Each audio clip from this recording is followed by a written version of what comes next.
இன்னைக்கு சண்டே வெளிய போகலாம் அப்படின்னு 1 வீக் பிஃபோரே பிளான் பண்ணியிருந்தோம். ஆனா, இன்னைக்குன்னு பார்த்து ஃபுல்லா ஹெவி மழை வந்துட்டு இருந்தது. எதுக்கு போயிருந்தோம் அப்படின்னா, என்னோட ஃப்ரெண்டுக்கு துணி வாங்கலாம் அப்படின்னு தான் சிக்பேட்டைக்கு போயிருந்தோம். ஆனா, அவங்க கிட்ட எனக்கு துணி வாங்கணும் அப்படின்னு பொய் சொல்லி தான் நான் அவங்கள கூப்பிட்டுட்டு போயிருந்தேன்.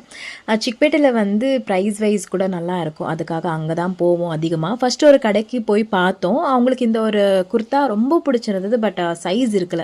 அதுக்கப்புறம் அவங்களுக்கு அங்க வேற எதுவும் பிடிக்கல அப்படின்னு இன்னொரு கடைக்கு வந்தோம். அவங்க வந்து சரி லெஹெங்காவே வாங்குறேன் அப்படின்னு சொன்னாங்க. அண்ட் இந்த லெஹெங்கா அவங்க ட்ரை பண்ணி பார்த்தாங்க. அவங்களுக்கு ரொம்பவே பிடிச்சது. ஃபைனலி இந்த ஒரு லெஹெங்கா தான் நான் பர்த்டே கிஃப்ட்டா அவங்களுக்கு வாங்கி கொடுத்தேன். அங்கேருந்து அம்மாவை ஒரு இடத்துல வெயிட் பண்ணுங்க அப்படின்னு சொல்லிட்டு ஒரு கிட்டு வாங்கணும் இருந்தது அவங்களுக்கு.